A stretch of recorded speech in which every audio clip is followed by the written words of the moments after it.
Hi there, welcome back to my channel. So I have completed my very first Christmas mini album of the year. This turned out so pretty. I did use my cinch machine and some heavyweight cardstock as well as a chipboard for the cover. And this thing was so quick and so easy to put together. And I used up a lot of my paper from my first paper pack. So let me show you what I have left of that paper pack. I decided to do, like, normally what I do is I finish the paper pack and then I come and show you everything I made. I think I'm going to do it a little bit different this time and just show you each item as I make it so it gets its own flip through, and then kind of show you what I have left and what I'm going to be working with next. So I do have these larger pieces. Basically I had to bring in other paper to finish this because I have 7 pages inside of here and I only had 10 sheets of this 12 by 12 paper, and my album measures 7 by 7. So I could basically cover one page, one side of one page with each 12 by 12. So that did leave me with these larger pieces, which is great because that means I can make something else with this. And I already know what I'm going to be working on next. So I'd used that and also those stickers. So I did use some of the very large stickers on here. So I'm going to put this back to the side and save that for the next project. But let me just do a quick flip through what this looks like because I am really happy with how this turned out. So on the front cover here, I did have a little pull out. I thought about having this part open up and so you can put a photo on the inside of it. And I decided not to go that route just because I knew I wanted to add some flowers on the front, and you can't do that with whenever they're, well, you could do flowers in like one corner, but not, it would just made it more difficult to open up. I do have these little gold corner protectors. I will add those down below. I get these on Amazon. You get a bunch of them. In fact, I have them sitting right here. You get a ton of them in the different the different metal colors. So I really love those. And so I put 2 on the front here, 2 on the back here, so that would protect the corner.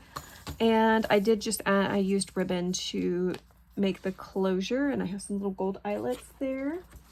In fact, I almost used up that ribbon because I use it again throughout. Okay, so let's just do a flip through. So this part opens up. I didn't even realize I had that paper clipped shut with this. This just says Merry Christmas. It's a dangle I made last year and never used. So I decided just to use it this time. But anyways, so this opens up. There's Wish. There's one of the large floral pieces. Let me paper clip it back. I meant to go through and add magnets before I papered everything, and I did not do that. I completely forgot. All right, here we have a belly band. I used up some of the black scraps from what I used to make the album, so that was a good way to do that. The back is blank. You could journal in the back with a white gel pen. I recommend this kind of gel pen. But of course, you could use any white gel pen. Like, you don't have to use this one specifically because I think any would work. I just really love these Uniball Signas. This is the broad tip, which I love a broad tip. So it writes really chunky. I think it's so pretty. But I do love those pens specifically for writing on black. And let's keep going. Here is a pocket. This was another way I used up some of the black leftover cardstock. And then the cut-aparts, of course, I included all of the 4x6 cut-aparts that I had, which wasn't very many. Like I said, this paper pack, I had already used all the 3x4 cut-aparts out of it, and I also used a couple of sheets. So I guess I had used I'm thinking what happened was I had another 12 by 12 paper pack that was Christmas delivery, and I had used part of it before, and then I pulled from that paper pack. So I didn't even realize it was a partial whenever I decided I was going to use it, but hey, it works out. It's good to use up things. And then the other paper that you're seeing is from a Hobby Lobby collection that I've had for a long time. It's right here under my desk because I'm still probably going to be using it for the rest of that paper. But this one is Winter Berry. This says, oh, it's from 2019. Okay.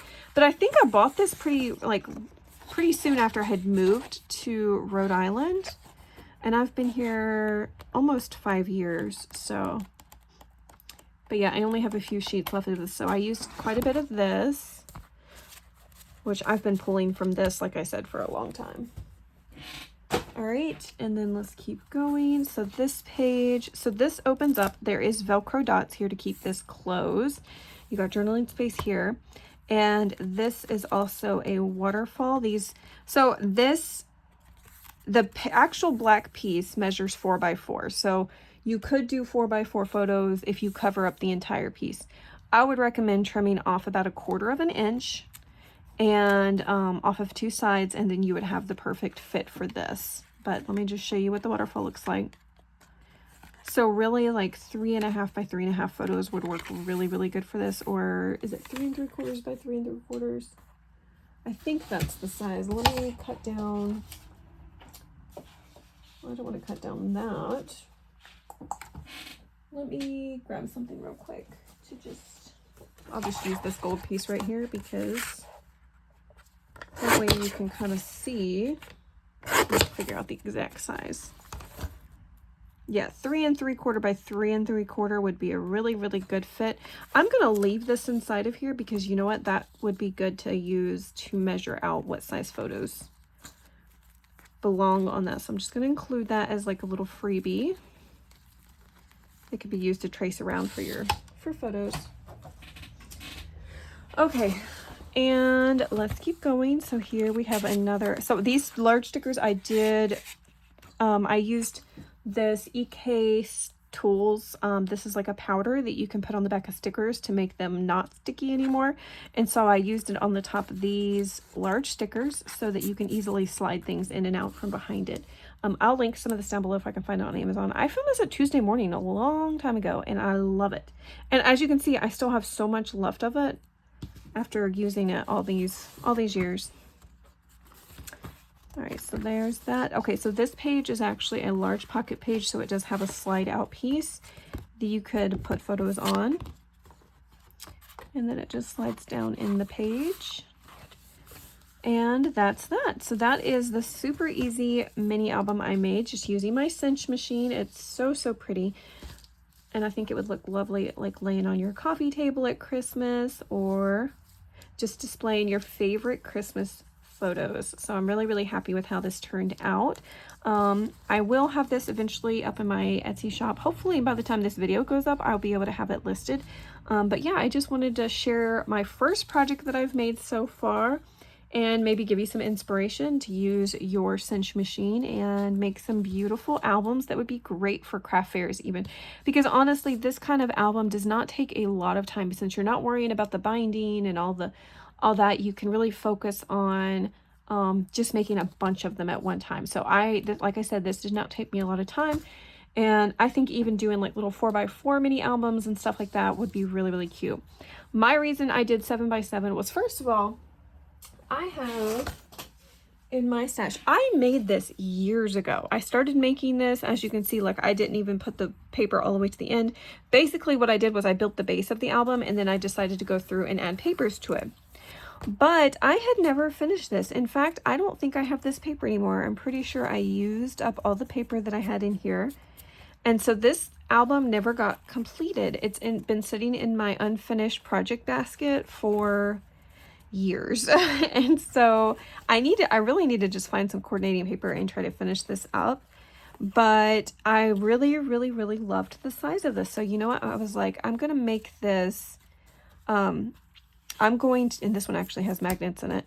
I was like, you know what? I'm going to make another one that size, but do for Christmas because I love this size. I think it's perfect for large 4x6 photos. Since it measures 7x7, you could really put 4x6 photos in it. I'm going to show, I have a 4x6 photo laying here somewhere, but of course now I cannot find it.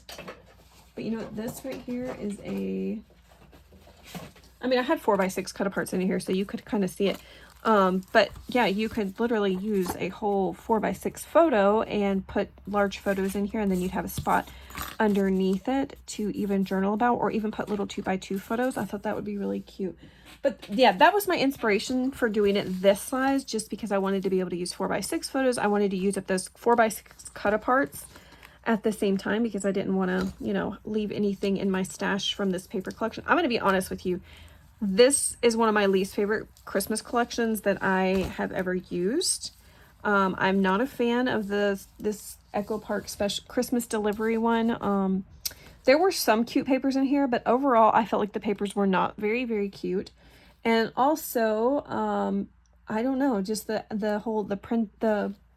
mailboxes and the postage stamps and the tags and stuff. To me, they were, they were lacking. They're not my favorite. So, but I feel like it did end up being really, really cute once it was all done and all put together. But yeah, so I hope you guys enjoyed the flip through, and I will be back very soon to show you what I do with the rest of my scraps. Have a great day. Take care.